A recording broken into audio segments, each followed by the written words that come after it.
How I discovered my son was sexually assaulted at Little People Greater Life of Greater Life Church, Part 1. So I went to go pick up my son from daycare, and when the teacher brought him to me, I kept saying, "Hello, hi, how are you?" And he kind of was just very mellow and was just like, "Hi," you know. I picked him up, and he just wasn't really talkative. He wasn't himself.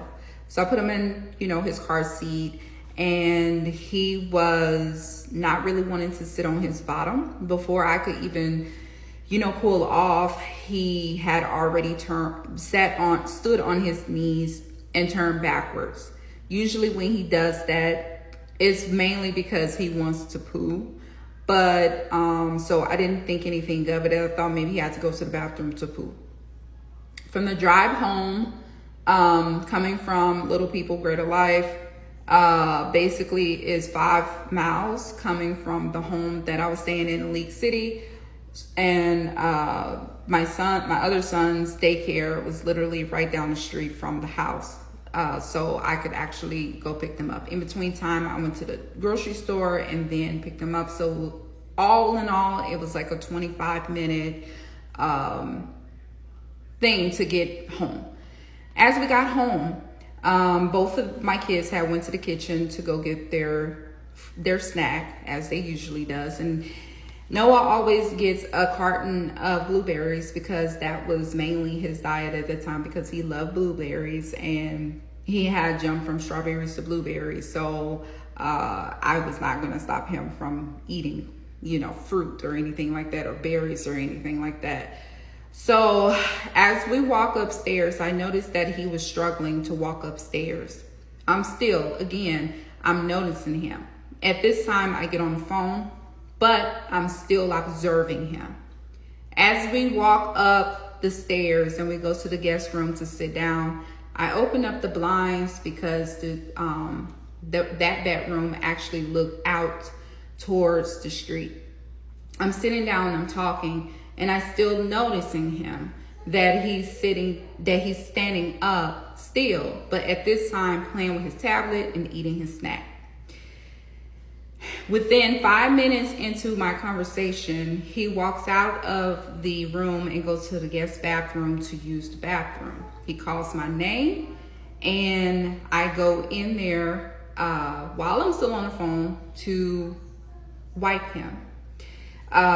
So as I wipe him once, he clenches really bad. I asked him, "Did that hurt?" He says, "Yeah." So I was like, okay.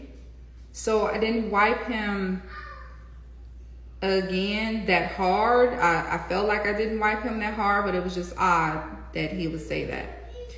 So as we got finished, he gets up off the toilet, but I'm also noticing that he's struggling to get off the toilet. So I thought maybe I wiped him too hard.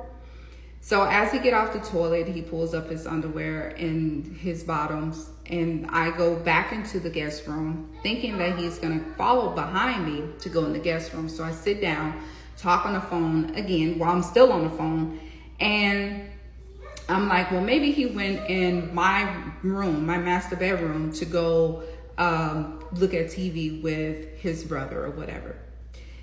Not even 5 minutes later, he calls me crying and everything, saying that he has to use the bathroom. He used the bathroom. So my other son runs in there and is like, Noah says that he has to use the bathroom, or he used the bathroom. But anyway, I end up getting off the phone, and I end up jumping up and going into the master bathroom where he maneuvered from the guest bathroom.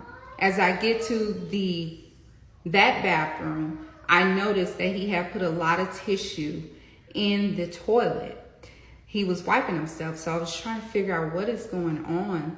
So I said, okay, before I even wipe you, let me check you out. So we walked back to the guest bedroom, and I laid him on his tummy, and that's when I discovered that he had been penetrated. When I discovered that he had been penetrated, I asked him, "Who goes to the bathroom with you? what happened to you? Who did this? It was so many questions that I had to ask my son.